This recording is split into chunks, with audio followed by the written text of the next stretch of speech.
Halo guys, welcome to Cybrain. Open your mind with us.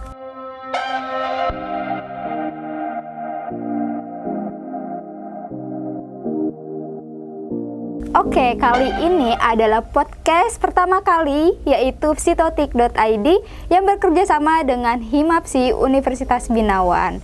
Kali ini saya nggak sendirian, tentunya akan ditemani oleh narasumber yang super kece dan super ganteng, yaitu adalah dosen psikologi Universitas Binawan, yaitu Bapak Reza Pahlavi, SKM, MM, MPSI, psikolog. Halo Bapak. Halo Umi. Gimana kabarnya Pak? Alhamdulillah luar biasa. Umi apa kabarnya? Alhamdulillah baik. Oke Pak, Bapak udah tahu belum kasus yang lagi hangat, yang lagi viral, yang lagi hot di sosial media? Kalau terakhir terkait dengan pemulihan Iya, yang berdampak terjadinya korban. Iya. Kalau tidak salah ya Umi ya. Iya betul banget. Jadi ada kasus nih untuk teman-teman ya, ada kasus pembulian yaitu di MTS, yaitu korbannya ada 4 dan pelakunya itu ada 9 orang loh Pak, dan itu masih SMP. Masih SMP, iya. Iya masih SMP. Mungkin sebelum kita lanjut nih Pak ke yang lebih dalam lagi, kita akan lihat cuplikan berita dari teman-teman yang udah dipersiapkan. Mungkin bisa kita lihat terlebih dahulu. Oke. Viral, bocah berusia 13 tahun meninggal dunia usai menjadi korban bullying atau perundungan dari rekan-rekannya di sekolah. Sebelum mengembuskan nafas terakhirnya, korban sempat mendapat perawatan intensif di rumah sakit. Namun malang, ia yang mengalami sakit di bagian perut akibat pemukulan dan meninggal dunia pada Minggu 12 Juni 2022. Kejadian itu dialami seorang siswa yang masih duduk di bangku Madrasah Sanawiyah di Kota Mobagu, Provinsi Sulawesi Utara. Peristiwa tersebut pun menjadi viral di media sosial, khususnya Facebook. Beragam video dan foto-foto korban pun beredar di media sosial. Dalam unggahan yang diamati Tribun Medan di akun Novelianti Desita Husain, korban berinisial BT berusia 13 tahun. Selain BT, korban perundungan lainnya yakni APB berusia 13 tahun. Dia mengatakan ada 4 orang korban dalam kasus ini.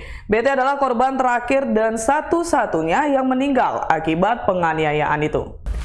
Oke, itu adalah kasus ya Pak. Jadi kasus yang mungkin bisa viral karena sampai meninggal gitu ya Pak ya. Nah, kalau menurut Bapak nih dari pandangan dosen psikologi atau dari psikolog lah, dari pandangan Bapak itu bagaimana menanggapi kasus tersebut? Sebenarnya kalau kita bahas terkait dengan masalah bully ini sering sekali terjadi di sekitar kita ya. Mungkin beberapa kita pernah mengalami kejadian ini ya. Ketika beranjak ke sekolah, ketika kita berusia ke remaja ke dewasa, dan sering sekali terjadi pada kasus-kasus di sekolahan, terutama bagi anak-anak yang dinilai kurang banyak temannya ya. Dan kalau kita bahas kasus tadi, sangat disayangkan ketika waktu mereka sekolah ya, di sekolah menengah pertama, yang mana mereka harusnya belajar dan berinteraksi, tapi yang mereka pelajari adalah terkait dengan pembulian dan berdampak sampai terjadinya korban. Ini sangat disayangkan sekali, dan saya juga bingung bagaimana dari pihak sekolah menetapkan peraturan seperti apa sehingga sampai loss seperti ini terjadi korban. Ya, ini yang perlu jadi pembahasan juga sebenarnya Umi. Iya betul banget, berarti itu bisa dibilang korban dari bullying ini adalah orang-orang yang introvert ya Pak ya, mungkin yang nggak ada teman, yang mungkin jadi kayak pelaku punya kekuatan lebih karena memiliki circle kalau bahasa kita kayak gitu ya Pak. Iya benar, jadi memang yang namanya korban itu biasanya adalah orang-orang yang jarang sekali memiliki banyak teman, dan rata-rata kalau dari penelitiannya mereka adalah orang-orang yang memiliki perasaan harga diri yang rendah, sehingga ketika ada orang yang mendominasi, mereka tidak berani untuk berbicara langsung atau speak up. Dan ketika yang namanya terjadi pembulian itu biasanya tidak dilakukan oleh satu orang, biasanya dilakukan secara kelompok. Misalnya ada 3 orang, 4 orang, sampai 5 orang yang merasa bahwa saya punya power nih, saya karena punya banyak teman, saya berani ngelawan 1 orang. Dan kita nilai mereka itu adalah orang-orang yang notabene-nya minder, notabene-nya yang tidak memiliki harga diri yang tinggi. Sehingga ketika ada individu atau kelompok yang menekan, mereka tidak bisa berbuat apa-apa dan merasa tertindas. Di situ kondisinya memang biasa terjadi bagi individu yang takut untuk speak up. Dan memang kalau dari karakteristiknya, untuk seorang pembuli itu rata-rata adalah individu yang merasa mereka berkuasa, merasa punya banyak teman. Dan kadang-kadang yang menjadi persoalan adalah tindakan atau kegiatan pembulian ini suatu ajang untuk pembuktian bahwa saya ini berani, bahwa saya ini luar biasa, saya ini nggak takut loh, sehingga saya berani untuk menekan orang lain. Nah, dan ini terkadang diteruskan sampai ke adik-adik tingkatnya. Kalau kamu mau dinilai kamu keren, ya kamu harus berani ngebully si A, berani menindas si B sampai dia nangis. Dan tidak sedikit dampak dari bully ini mengakibatkan individu mengalami traumatik dan dibawa sampai mereka di usia dewasa tanpa disadari. Nah, ini dampak yang memang tidak terfikirkan ketika terjadi tindakan bully, baik dari pelakunya, baik juga dari segi korban. Ada hal-hal yang memang berdampak nanti ke depannya. Itu kalau kita bahas Umi secara singkatnya. Oke, kalau misalkan kita ngomong secara faktor nih Pak, faktornya tuh apa aja sih? Jadi anak-anak tuh bisa menyebabkan bullying gitu, berani untuk melakukan pembulian kayak gitu. Oke, kalau kita bahas terkait dengan faktornya ada beberapa. Yang paling sering terjadi adalah faktor dari pola asuh orang tua. Karena kenapa? Kadang-kadang yang namanya bully itu adalah perilaku yang dipelajari. Kalau teman-teman di psikologi kan belajar terkait dengan behavior, ya. Salah satunya adalah perilaku yang dipelajari. Jadi ketika anak-anak ya melihat sebuah peristiwa, ketika ia kecil sering mengalami tindakan kekerasan dari orang tuanya, dari orang terdekat, maka peristiwa tersebut akan terekam di memori dan menjadi ingatan si individu itu, atau bisa jadi dari si pelaku, dan dia akan melakukan atau mempraktekkan tindakannya kekerasan kepada orang lain, ya. Atau juga dari pola asuh orang tua yang primitif. Ketika anak mengalami atau berbuat kesalahan, orang tua tidak memberikan hukuman, tidak memberikan sebuah pembelajaran kepada anak, sehingga ia merasa, oh ini nggak apa-apa, nggak masalah ketika kita berbuat kasar, berbuat kekerasan kepada orang lain. Dan ini akan terus menjadi pola. Itu kalau kita bahas dari pola asuhnya, Umi, ya. Faktor selanjutnya ada faktor lingkungan, di mana ini terkait dengan budaya yang ada di sekolah, ya. Kadang-kadang perilaku bully ini merupakan tindakan yang menjadi pola di setiap sekolah, ya. Ketika kita merasa adalah seorang senior, jadi hal yang keren adalah ketika kita bisa membuat adik tingkat atau junior menjadi takut kondisinya, ya. Jadi ajang bully ini sebagai ajang bahwa saya ini punya power loh terhadap adik-adik kelas saya ini dihormati oleh junior saya, sehingga kadang-kadang juga menjadi hal yang salah digunakan. Ketika kita punya adik kelas, kamu harus taat kepada saya, kalau tidak berarti kamu harus mendapatkan hukuman dari saya. Dan ini menjadi pola atau perilaku yang nanti ditiru oleh adik-adik tingkatnya. Terulang kembali, terjadi lagi korban. Dan ini berkaitan dengan bagaimana pengawasan dan kesadaran dari pihak sekolah seperti apa. Jadi perlu ada awareness ketika ada tindakan bully, peraturan apa atau adakah kebijakan yang mengatur terkait bully yang ada di sekolah. Ketika terjadi kepada siapa harus dilaporkan, harus ngomong kepada siapa, ya. Terkadang ada yang namanya bystander, Umi. Bystander adalah orang yang melihat terjadinya tindakan bully tetapi diam saja. Ya, coba kalau Umi melihat orang yang dibully, apa sih respon Umi? Oh, kalau dari sudut pandang saya ya Pak ya? Iya, kamu gimana kalau ada orang yang ngebully? Misalnya, kamu ngelihat, apa yang akan kamu lakukan? Kalau dari sudut pandang saya, kalau mungkin kalau saya introvert ya, Iya. saya sama-sama introvert gitu. Mungkin pasti diem aja Diem gitu. aja. Iya, pasti karena cuman ngelihat aja karena nggak punya keberanian lebih, dan sedangkan kekuatan si pelaku pembuli mungkin kan jadi kayak kekuatannya lebih besar karena mungkin ya circle lah berapa orang kayak gitu. Sedangkan kayak kita cuman sendiri gitu, cuman satu orang, jadi kayak ngelihat juga mau nolong kayak gimana caranya mau nolong, paling ya jalan satu-satunya kalau di sekolah yang ngadunya ke guru. Biasanya kayak gitu. Oke, itu yang namanya istilah bystander. Iya. Jadi ketika terjadi tindakan bully, temannya atau orang lain yang melihat hanya diam saja. Iya, betul. Dan tidak melakukan apa-apa. Nah, sebenarnya menjadi tanggung jawab dari sekolah untuk mengedukasi. Ketika terjadi demikian, kamu tidak boleh diam saja. Perlu speak up, perlu membela temannya. Bila perlu ditarik temannya, dijauhkan dari orang yang ngebully. Atau kalau misal kata Umi, saya takut nih, sama-sama introvert. Saya takut karena orang itu punya power, ada kelompoknya. Bisa kita lakukan dengan cara melaporkan kepada pihak sekolah. Makanya perlu ada sebuah kebijakan atau aturan yang mengatur terkait dengan tindakan bully ini. Kepada siapa kita harus melaporkannya.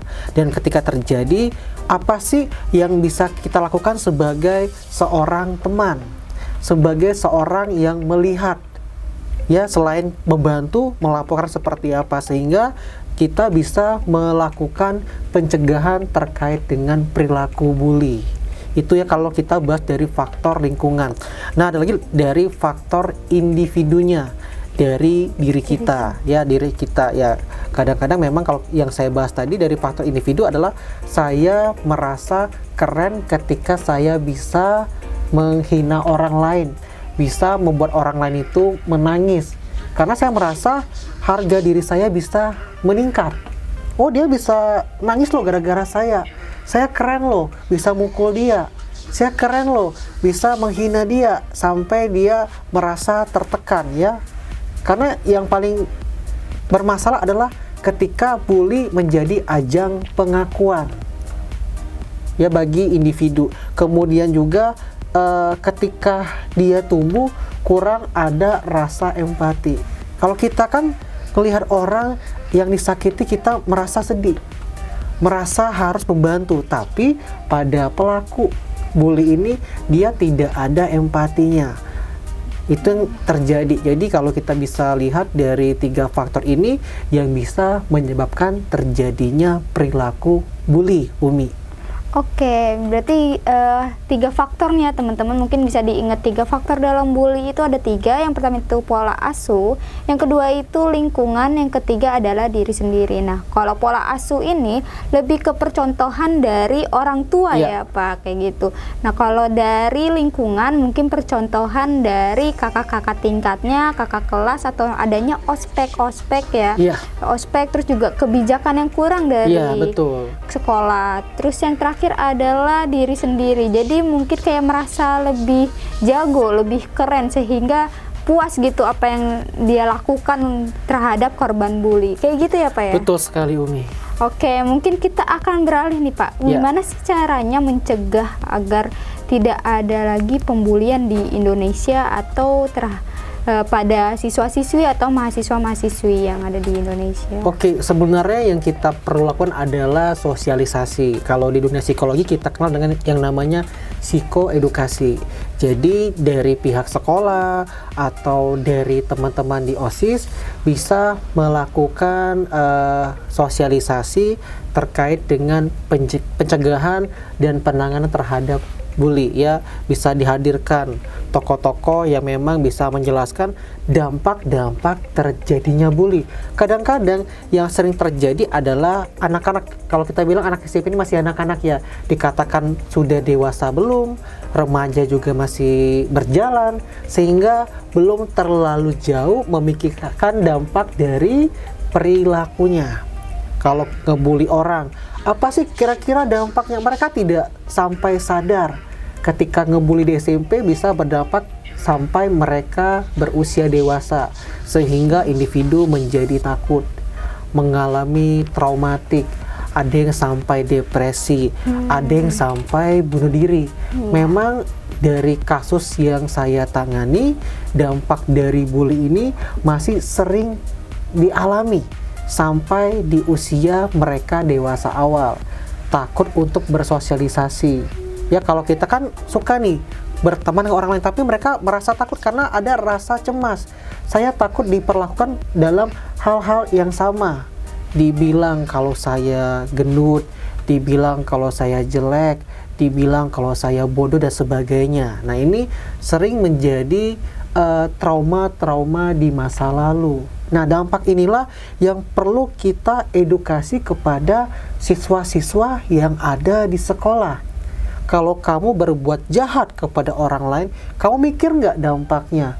Ada yang sampai takut, ada yang sampai bunuh diri. Karena kenapa? Peristiwa tersebut akan terekam nyata di kepala, ya, terutama verbal. Verbal itu akan lebih mudah dan lebih lama disimpan di memori kita. Jadi wajar kenapa kalau kita dibully oleh orang lain terekam terus bagaimana tindakannya, bagaimana perkataannya, sampai ke bawah mimpi, menjadi mimpi buruk. Jadi hal yang perlu dilakukan adalah sosialisasi terkait pencegahan dan penanganan kasus bully. Dan kemudian dari pihak sekolah juga harus aware, buatlah kebijakan yang membahas ketika siswa melakukan pelanggaran tindakan bully, maka sanksinya ABCD. Jadi perilaku bully ini atau tindakan ini tidak diperkenankan dan diharapkan ada sanksi yang membuat pelakunya menjadi jerah. Kalau tidak, dianggap biasa aja, nggak apa-apa kok.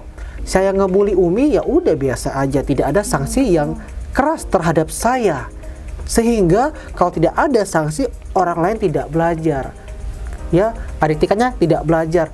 Oh, ternyata ngebully orang tuh biasa aja, nggak ada sanksi dari sekolahnya. Sehingga perlu adanya aturan yang tegas dan mengikat. Ketika terjadi bully, maka ada sanksi yang membuat si pelaku menjadi jerah.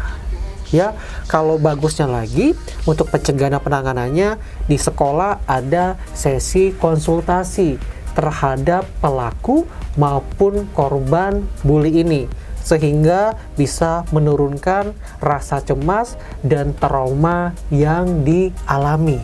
Begitu Umi, kalau dari pembahasan bagaimana sih kita harus melakukan pencegahan dan penanganan terhadap perilaku bully yang ada di sekolah. Oke, mungkin itu dalam pencegahan ya Pak ya. Kalau dalam korban nih Pak, pasti kan korban bully itu bakalan merasa trauma gitu, bakal ada rasanya tuh traumatik, rasanya takut yang tadi Bapak bilang kan, dampaknya itu sangat besar. Nah, gimana sih Pak caranya memulihkan si korban agar bisa bersosialisasi kembali dan bisa menjalani kehidupannya seperti semula lagi? Oke, biasanya orang yang mengalami bully itu ada rasa cemas yang timbul, terutama ketika berhadapan kembali sama pelakunya. Ya, ada apa? Takut, cemas, betul. Takut ketemu, takut dibully lagi. Kadang-kadang kayak gitu kan, ketemu langsung, lu gitu, jadi korban ketawa, sehingga berdampak dia jadi menarik diri. Banyak yang ketika menjadi korban bully, mereka malas untuk ke sekolah, absennya meningkat. Gak mau ke sekolah, aku malu, kemarin aku nangis dilihat sama teman aku tahu kalau ketemu sama dia aku dibully lagi, aku diancam. Sehingga kalau kita nilai ada rasa takut, rasa cemas, secara psikologis itu berdampak kepada mereka. Jadi perlu ada yang namanya penanganan psikologi. Seperti apa? Konseling. Bisa dari bimbingan konseling yang ada di sekolah. Dipanggil siswanya, diminta untuk menceritakan apa sih yang terjadi, kira-kira dari masalah itu apa sih yang bisa kita lakukan terhadap korban ataupun pelakunya. Perlu ada rekonsiliasi terhadap dia sama pelakunya, sehingga rasa emosi itu tidak terpendam. Ya, jadi perlu disalurkan. Selain adanya konseling, kita perlu mendengarkan apa sih yang dia rasakan. Pasti yang namanya dibully itu nggak enak, merasa rendah dirinya. Saya itu ngerasa tidak berarti, ngerasa kok hidup kayak gini banget ya, kok aku jadi orang yang penakut, kok aku punya fisik yang ABCD, kok aku punya kemampuan otak yang tidak sebaik teman-teman saya, ada rasa minder ya. Itu perlu dilakukan intervensi, di konseling, diajak ngomong. Sometimes juga individu yang mengalami bully ini adalah individu yang tidak speak up, ya, takut. Diajarkan juga bagaimana dia bisa berkomunikasi asertif. Ketika ada tindakan bully, dia harus berani bilang, saya nggak mau, saya tidak mau dibeginiin. Kalau terjadi, saya berani melaporkan. Itu tindakan yang perlu ditangani. Kalau tidak, maka bully ini akan terus terjadi. Ya, selain tadi konseling, kemudian rekonsiliasi juga dengan si korban yang pelaku, biar clear masalahnya. Ya, dan bila perlu, kalau misal kondisinya semakin berat, bisa kita refer ke psikolog yang memang bisa fokus menangani trauma yang terjadi. Memang agak berat kasusnya, tapi memang di awal bisa kita lakukan secara konseling dari pihak sekolah, bisa diajarkan bagaimana berkomunikasi asertif. Ya, ada pelatihannya untuk pencegahannya. Kalau kayak gini, apa sih yang bisa kamu lakukan? Penyaluran emosi, ngomong, atau kalau ada yang tidak menyenangkan di hatinya, cerita, curhat dengan gurunya, dengan guru BK, dengan sesama teman, sehingga tidak dipendam di hati. Karena ini, ketika ada pembulian, ada rasa dendam, itu akan dipendam dalam waktu yang lama. Kalau saya bilang tadi, dari di SMP sampai ke dewasa direkam terus, dipendam terus, rasa benci, ya, rasa kecewa, menyalahkan diri sendiri, kenapa aku ini jadi individu yang lemah gitu. Itu banyak yang perlu kita berikan intervensi kepada mereka yang mengalami trauma. Pendampingan kalau kita bilang. Karena ketika orang trauma, mereka akan merasa sendirian. Perlu kita dampingin agar mereka yang sendirian ini, yang dalam kondisi terpuruk, kita angkat bersama-sama. Ayo bangun, kamu gak sendirian kok. Kamu datang ke saya, atau kamu ada temen kok yang bisa nemenin kamu. Itu yang perlu kita berikan agar rasa trauma, rasa sedih, rasa menarik diri bisa berangsur-angsur menghilang, dan dia bisa berjalan seperti manusia adaptif sebelum dia mengalami tindakan bully. Oke, berarti tuh kok untuk mencegahnya itu bisa dari kayak pendampingan ya Pak ya, dari pendampingan, terus mungkin juga korban bully biasanya tuh nggak ada support ya Pak, nggak ada dukungan gitu dari internal apapun dari eksternal. Nah, mungkin dari teman-teman yang pernah ngerasain hal itu bisa nih kok pakai dengan tips-tips yang dari Pak Reza gitu ya. Nah Pak, ini kan kalau misalkan kasus bully ini tuh sebenarnya banyak ya Pak. Ada yang dari bully verbal, ada yang bully fisik dan lain sebagainya. Nah, kalau yang kasus yang tadi kita udah tonton itu termasuknya ke bully fisik ya Pak ya? Iya, itu sudah physical abuse ya, bully secara langsung yang memang kalau kita bilang udah ada tujuannya untuk menyakiti. Yang namanya bully itu sudah ada unsur ingin menyakiti si pelakunya. Tidak ada istilahnya aku cuma main-main, bercanda kok, karena memang tujuannya untuk menyakiti si korban. Kalau tidak itu bukan bully namanya ya. Ada terutama ketika sudah terjadi kekerasan ya. Kalau kadang verbal cuman ya kamu ini, tapi ini sudah secara fisik, sehingga ini sudah dikatakan ya tindakan kekerasan juga, tidak hanya sebatas bully sebenarnya, sehingga berdampak korban meninggal dunia. Ya, itu terjadi yang namanya bully secara langsung ya. Langsung itu bisa secara verbal, secara fisik ya, menghina. Ada yang non verbal dengan cara menghasut, wah nggak usah temenin dia, dia itu anak orang miskin, nggak usah temenin dia itu orangnya nggak pinter, atau menyebarkan isu-isu yang tidak benar. Oh, dia ini merupakan korban pelecehan, dia ini adalah orang yang orang tuanya itu penipu misalnya, sehingga berdampak individu yang menjadi korban itu mengalami rasa tertekan secara emosional. Kan kadang terjadi bikin blackmail ya ke email, atau menyebarkan foto-foto tidak benar ke orang lain, atau membuat isu isu-isu palsu yang tujuannya emang untuk menjatuhkan orang lain. Terlebih sekarang ya Umi ya, Iya. sudah zaman digital, dengan gampang posting ABCD berdampak ya ke orang lain. Ini kadang Iya. kita tanpa sadar bikin postingan yang membuat Menyakiti. orang lain terluka. Iya. Itu salah satu bully secara tidak langsung. Dampaknya luar biasa kalau menggunakan media sosial.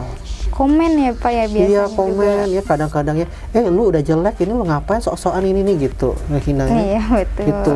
Atau fotonya diedit jadi ya itulah banyak tindakan bully yang secara tidak langsung, terutama menghasut ya.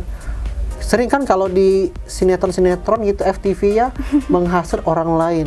Iya betul. Lu tahu nggak ada gosip nih si ini si itu gitu. Nah itu sering terjadi.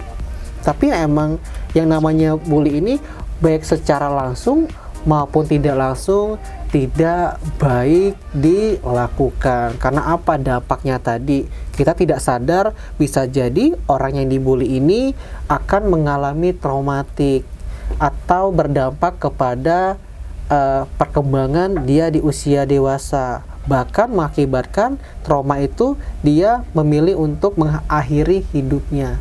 Kasihan loh gitu. Iya betul. Kalau demikian, siapa yang mau bertanggung jawab? Udah 10 tahun yang lalu dibully, tapi baru sekarang merasakan dampaknya. Sehingga ya udah aku milih mati aja. Ya ini yang sangat tidak kita pikirkan dampaknya.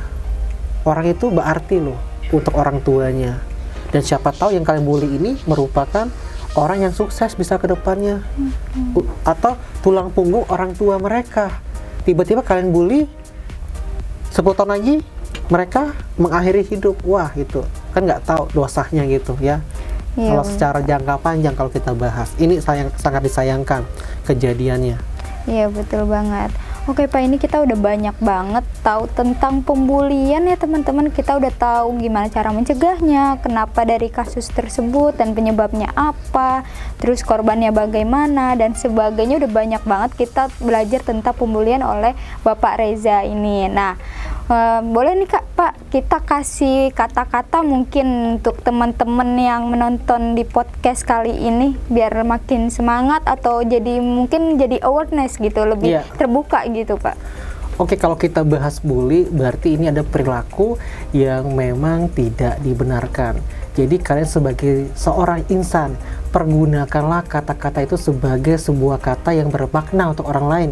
Kalau bilang kata itu bisa menjadi kata yang healing, bisa menyembuhkan. Jangan kalian pergunakan kata-kata untuk menyakiti orang lain. Dan jangan lupa memikirkan dampak dari perkataan yang Anda sampaikan. Apakah berdampak ke jangka panjang, menjadi trauma, atau berdampak yang positif. Jadi semua itu adalah pilihan nantinya. Kalian mau membuat perkataan yang melukai atau bermakna yang bisa memberikan perubahan kepada hidup orang lain. Itu yang perlu dipikirkan. Itu dari saya, Umi. Oke, itu teman-teman mungkin bisa dibilang kayak mulutmu harimaumu ya Iya. Pak ya. Jadi harus dijaga gitu teman-teman. Nah, mungkin terima kasih banyak untuk Bapak Reza yang Ya, Umi. udah menyempatkan waktunya di podcast kita pertama kali ini ya. Semoga kedepannya kita bisa bertemu lagi di Oke. lain podcast. Oke, terima kasih juga kepada teman-teman. Sampai jumpa dan sampai ketemu di podcast selanjutnya yaitu di Say Brand Open Your Mind with us. us. Thank you guys. Bye-bye.